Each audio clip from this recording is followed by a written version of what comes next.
Ainda na linha da lógica que eu estava comentando aqui, e acho que essa pergunta vai, talvez, mais destinada para você, Nag, e para você, Rafa, né, como representantes aí da seguradora e os resseguradores, né, porque um dos pontos, né, que ela traz são essas questões da aceitação do risco, né, pelos prazos, né, e a gente sabe, obviamente, né, que os prazos são exíguos, eles vão demandar talvez um aumento absurdo de recursos para serem atendidos, se não forem revisados, né?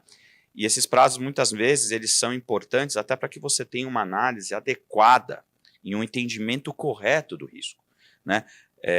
Eu acho que existem clientes e clientes, talvez aí a diferenciação que você fez, Naga, muito obrigado. Eu posso falar aí sim, botando o chapéu da minha empresa, nós queremos comprar soluções consistentes. Eu não quero comprar o mais barato, eu quero comprar aquilo que eu preciso de proteção. E tem risco que eu vou falar, eu protejo eu mesmo, eu não quero nem transferir para vocês. Só que esse entendimento leva tempo. Você não vai ter esse entendimento num submission de 3, 4 páginas. Na verdade, nosso submission tem mais de 100 páginas, né? Mas é muito além de submission.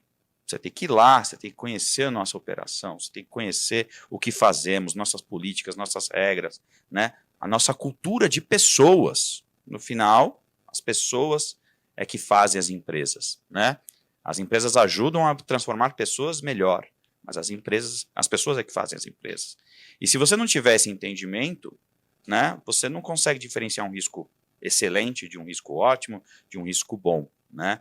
Então, eu queria que tocar nesse ponto da aceitação, né? Qual que é a principal oportunidade ou risco que você vê de terem aceitação e diferenciação entre os riscos?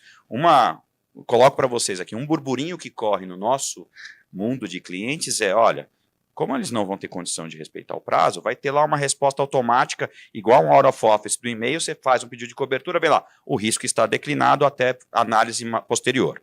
E aí, vamos dizer assim, a tensão que uma situação dessa pode criar. Então, eu queria que vocês comentassem um pouco sobre isso.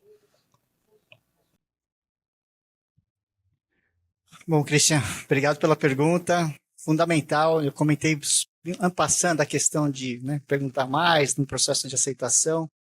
E na prática, o que eu acredito que vai acontecer, é realmente o mercado que está se especializando, ele se tornar cada vez mais especializado, Então vai exigir realmente que as seguradoras definam, os seus setores, o seu mercado, o seu nicho, o seu segmento, no qual eles vão fazer muita diferença, E realmente que não ficar dentro do foco da seguradora é algo parecido com isso. Então, uma parte do burburinho é verdade, Hoje, talvez as seguradoras tentam fazer muito mais do que estão preparadas.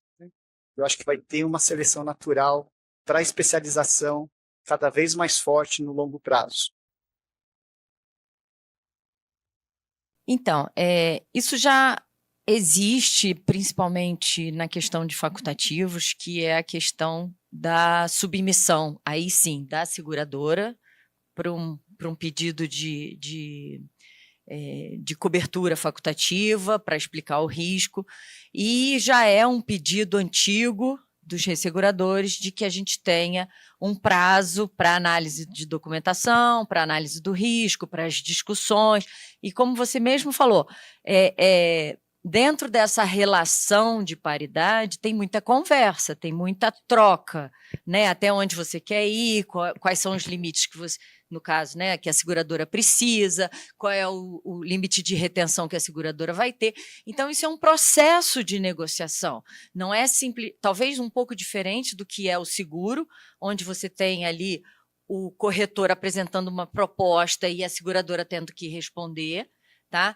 Mas o processo entre seguradora e ressegurador, normalmente, seja no Brasil ou em qualquer outro lugar, é uma relação de negociação. Como a Márcia colocou, tem um contrato ali, a gente vai discutir um contrato daquela atividade. Então, isso já era um pedido antigo dos resseguradores de começar determinados processos com antecedência e com informações robustas que possam fazer, sim, com que o ressegurador possa precificar da forma correta. Se eu não vou comentar da questão da citação tácita, Márcia, porque isso é uma anomalia, isso não existe, né? Quer dizer, foi criada uma regra onde, dependendo de... E aí a gente está sujeito a uma regulamentação extra, porque eu estou aceitando o quê? Em que termos? Entendeu? Não faz sentido. Eu tenho 20 dias para responder o quê? Ah, ó, tem aqui o risco do Christian. Quem é Christian? Qual é o risco? O que ele está me oferecendo? Entendeu? Então, assim, para o ressegurador... No meu caso, você me conhece. Não, exatamente. Estou dando um exemplo. Então, assim, colocou o ressegurador numa posição que não existe em lugar nenhum. É uma anomalia que a gente vai ter que... De novo, eu continuo reforçando que o resseguro não é inimigo do seguro. Pelo contrário, é uma continuidade, é um trabalho em conjunto. Então, a seguradora não pode querer aceitar uma coisa que ela não vai ter resseguro. Então, você cria um problema para a própria seguradora. Como você falou, tá bom, então vamos falar do massificado, ela tem um contrato automático. O contrato automático tem limites. Então, você está limitado a um produto. Eu não consigo atender você segurado que quer uma condição especializada. E dificilmente a seguradora consegue ter um contrato que possa abordar todas as situações.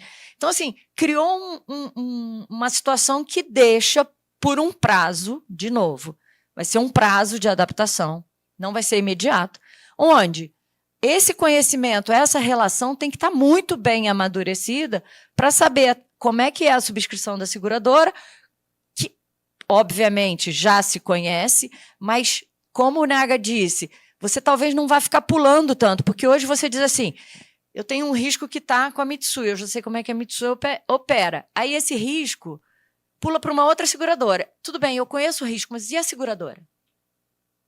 Entendeu? Será que eu, ressegurador, conheço a seguradora? A seguradora conhece aquele risco? Como é que ela vai lidar perante aquele risco?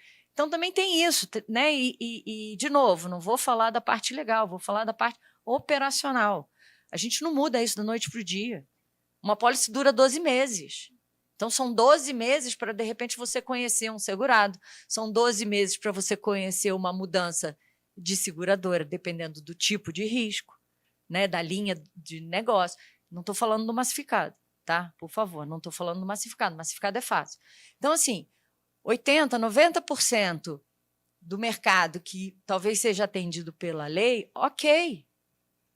Mas e o restante, que são os grandes riscos? Como é que eles vão ficar? E as novidades? Se você quiser construir uma planta nova que não tem em lugar nenhum, como é que a gente vai fazer? Entende? Então, assim, não é da noite para o dia que o projeto sai e também não vai ser da noite para o dia que você vai transferir o risco de um projeto que seja ambicioso. Então, isso foi levado em consideração? Não sei se isso foi levado em consideração. Essa é a grande preocupação. E eu queria aproveitar para fazer aproveitando essa pergunta do Christian, para fazer uma distinção relevante do projeto, e que para mim parece um pouco contraditório, né?